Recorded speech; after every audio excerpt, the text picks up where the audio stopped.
নমস্কাৰ, শিখাৰ আখল ঘৰলৈ সকলোকে স্বাগতম জনালোঁ। আজি আৰু এটা ৰেচিপি আপোনালোকৰ বাবে লৈ আহিছোঁ। একেবাৰে সহজ ৰেচিপি এটা। ৰেচিপিটো হৈছে আলু আৰু কণী আমলেটৰ ৰেচিপি। আপোনালোকে যদি এনেকুৱা ধৰণৰ সহজ আৰু চিম্পুল ৰেচিপিবোৰ পাব বিচাৰে তেনেহ'লে মোৰ চেনেলটো ছাবস্ক্ৰাইব কৰি ল'ব। আৰু যিসকল মোৰ চেনেলটোত নতুন তেওঁলোকেও চেনেলটো ছাবস্ক্ৰাইব কৰি দিব আৰু কাষতে থকা বেল আইকনটো অন কৰি দিব যাতে মোৰ নতুন নতুন ভিডিঅ'বোৰৰ ন'টিফিকেশ্যন পাই থাকে। এইবাৰ ভিডিঅ'টো চাই লওঁ বলক কেনেকৈনো বনালোঁ।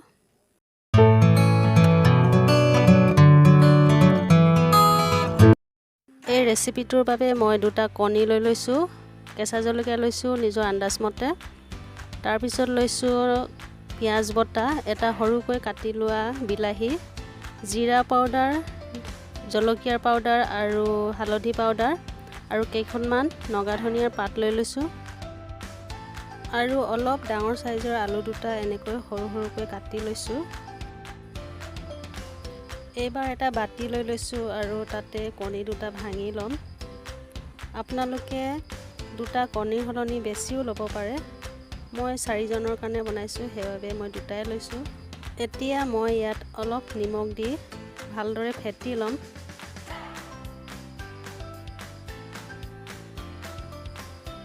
কণী ফেটি লোৱা হৈ গ'ল। এবাৰ এটা কেৰাহী গৰম কৰি লৈছোঁ আৰু তাতে 2 চামুচমান তেল দি লৈছোঁ আৰু তাৰপিছত ইয়াতে মই আমলেটটো বনাই ল'ম।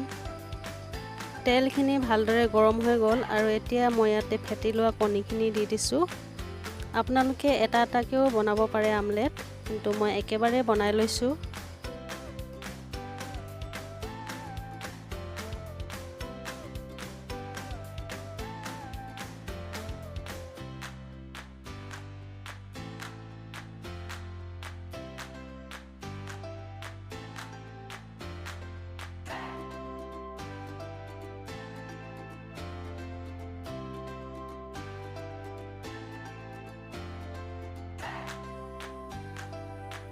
আমলেটটো হৈ গ'ল। এবাৰ এখন কাঁহীত নমাই লৈছোঁ।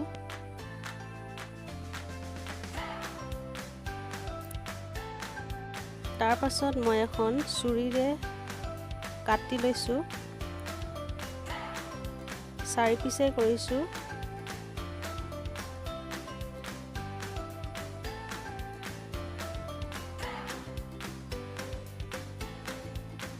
তাৰপিছত আকৌ সেই একেখন কেৰাহীতে মই তেল দি গৰম হ'বলৈ দিছোঁ।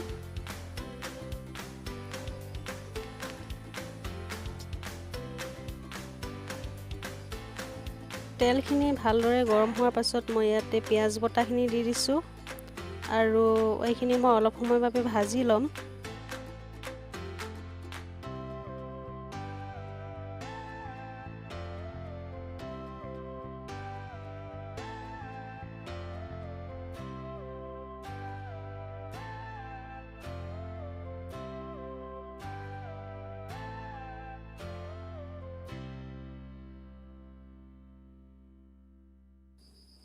পিঁয়াজখিনি ভজা হ'লে এইবাৰ মই তাতে মছলাখিনি দি দিছোঁ, জিৰা, হালধি আৰু জলকীয়াৰ গুড়িখিনি।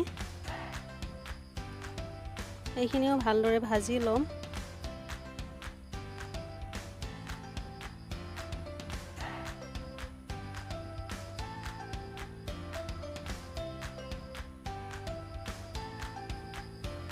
এইবাৰ কাটি ৰখা বিলাহীখিনি দি দিছোঁ।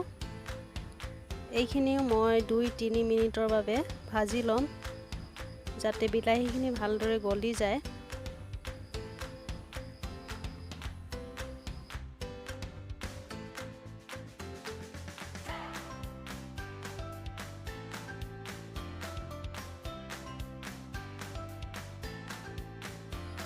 মছলাখিনিৰ পৰা তেল ওলাবলৈ ধৰিছে আৰু মই এইবাৰ আলুখিনি দি দিছোঁ আৰু ভালদৰে মিক্স কৰি ল'ম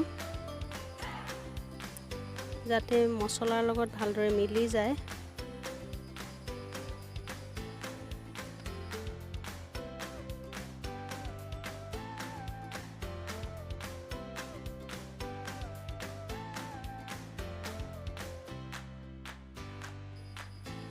এইবাৰ সোৱাদ অনুযায়ী নিমখ দি দিছোঁ।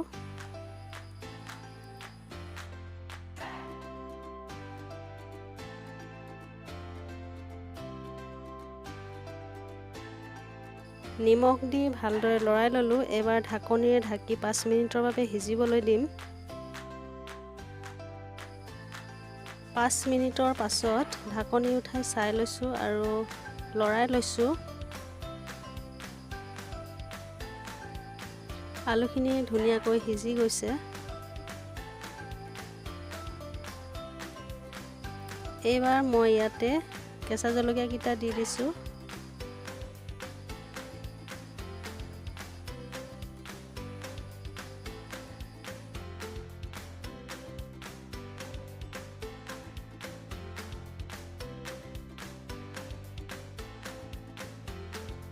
আলুখিনি ভালদৰে ভজা হৈ গৈছে। এইবাৰ মই ইয়াতে আন্দাজ অনুসৰি পানী দি দিছোঁ।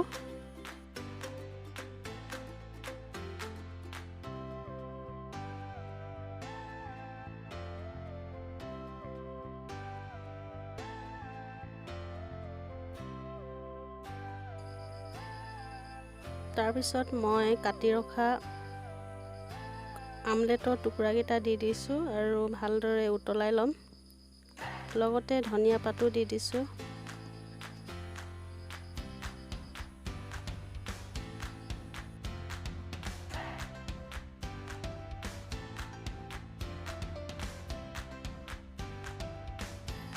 এইবাৰ আকৌ মই 5 মিনিটৰ বাবে ঢাকোন মাৰি সিজিবলৈ দিম।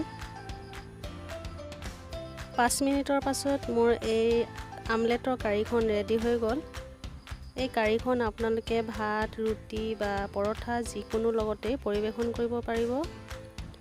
ভিডিঅ'টো যদি ভাল লাগিলে তেনেহ'লে পুনৰবাৰ কৈছোঁ, লাইক, কমেণ্ট আৰু শ্বেয়াৰ কৰিব আৰু ছাবস্ক্ৰাইব কৰি দিব। শেষত ভিডিঅ'টো শেষলৈকে চোৱাৰ বাবে আপোনালোকক বহুত বহুত ধন্যবাদ থাকিল।